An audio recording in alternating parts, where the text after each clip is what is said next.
શું માસી ઉપાધિમાં બેઠા છો તમે? સવારનો જોઉં છું મોટું પાડીને બેઠા છો. ભલામણ ઉપાધિ તો આજ છે ને કાલ નથી. એક વસ્તુ તમે મારી સમજો. હા, બધા દી હરખા ન હોય મમ્મી. નો જ હોય ને. તમને શીખવાડ્યું છે ને. ઉપાધિ કરશું તો કેમ ભેગું થાય યાર? અમે બધા મહેનત કરી છે ને.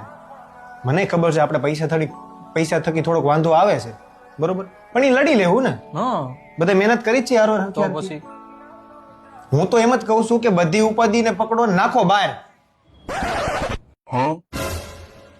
બેગ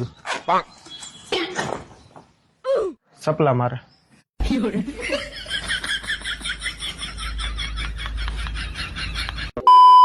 તો જય હિન્દ અને જય માતાજી મિત્રો, હું છું હિરેન મસાલિયા અને ફરી એકવાર સ્વાગત છે આપણા જિંકલ સલૂનના મિની વ્લોગમાં. મમ્મી તો કાંઈ અંદર આવવા દે એમ હતા નહીં. પછી તો મિત્રો પાડોશીની વંડી ઠેકીને સીધા વી એવા સલૂનમાં. ત્યારબાદ આ ક્લાયન્ટ બાબરાના જ હતા અને આમને કરાવવાનું હતું સ્ટેપ વિથ લેયર્સ. અને ઈ મેડમે મને એવું કીધું કે હિરેનભાઈ મેં વર્ષ દિવસ પહેલા તમારા પાસે ફ્યુઝન ટ્રીટમેન્ટ કરાવેલી છે અને મારી લેન્થ બહુ વધી ગઈ છે, એટલે હવે ફ્યુઝન ટ્રીટમેન્ટ નીચેથી કાઢી નાખો અને સરસ મજાનો કંઈક લુક આપી દો. એટલે મેં ટાઈમ વેસ્ટ કર્યા વગર ફટાફટ જ મેડમનું કામકાજ ચાલુ કરી દીધું. હેરકટ પૂરું કરીને બ્લો ડ્રાય આપી દીધું આપણા લોકલાડીલા હિતેશભાઈને. અને અમુક ચકલા મિત્રો હાથમાં કાતર લઈને બાજ બનવાની કોશિશ કરે છે, પણ એને નથી ખબર કે એનાથી એવું કાંઈ થાય એમ નથી.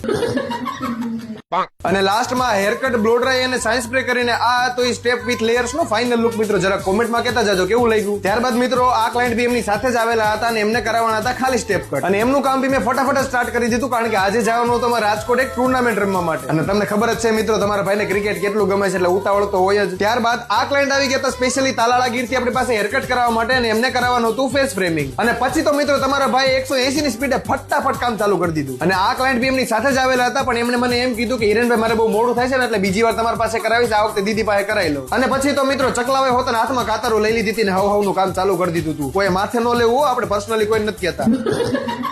અને આ હતું એ બંને મેડમ જે આવેલા હતા તાલાળા ગીરથી, એમનું ફાઇનલ લુક મિત્રો જરા કોમેન્ટમાં કહેતા જાજો કેવું લાગ્યું. ત્યારબાદ આ ક્લાયન્ટ આવી ગયા હતા સ્પેશિયલી રાજકોટ થી, અને એ મેડમ ને એક નાનું અમથું કન્ફ્યુઝન હતું કે હિરેનભાઈ મારે બોટોક્સ કરાવવું જોઈએ કે ફ્યુઝન કરાવવું જોઈએ. પછી મેં મેડમ ને પ્રોપર રીતે સમજાવી દીધા કે બોટોક્સમાં શું ફેર હોય, કેરાટીનમાં શું ફેર હોય અને ફ્યુઝનમાં શું ફેર હોય. અને ફાઇનલી મિત્રો એ મેડમે આપણી પાસે 3 દિવસ પછી એપોઇન્ટમેન્ટ બુક કરાવી લીધી છે, તો તમે ફટાફટ બુક કરાવી લ્યો. હાલો પછી તો મિત્રો સમય થઈ ગયો તો ગરમા ગરમ ચા પીવાનો. હવે પાછા તમે એમ ન કહેતો કે હિરેનભાઈ ચા કેમ પાછી ચાલુ કરી દીધી. પેલા હિમાલય બાજુ ટાઈટ નથી પડતી ને, એવી આ બાજુ ટાઈટ પડે છે. જરાક જોવો તો ખરી યાર, ચા તો પીવી પડે ને, કોફીમાં કઈ ભેગું નથી થતું. સલૂન નું કામકાજ પૂરું કરીને હું અને હિતેશભાઈ એવા નીચે, અને હારોહાર આખી શેરીના છોકરા ભેગા કર્યા. મેં કીધું હાલો બધા થઈને ગાડી ધોવરાવો. એમાં છે એવું કે તમારા ભાઈને આજ રાજકોટ છે ને એક મસ્તીની ટુર્નામેન્ટ છે, ત્યાં રમવા જવાનું છે, બધા ભાઈઓ અહીંથી જવાના છે. અને એમાં મિત્રો જો મારી બ્લેક બ્યુટી ને લઈને જાતો હોય ને ટીકડો ટીકે તૈયાર ન કરું તો આવું છે ને. તો ફાઇનલી મિત્રો આજનો દિવસ બી થઈ ગયો છે પૂરો. તો કાલે ફરી મળીએ નવા બ્લોગ સાથે, નવી મોજ મસ્તી સાથે. ત્યાં સુધી લાઈક કરો, ફોલો કરો અને શેર કરો. અને હા, યુટ્યુબમાં જઈને મારી ચેનલને સબસ્ક્રાઇબ કરવાનું ન ભૂલતા હો. Thank you so much.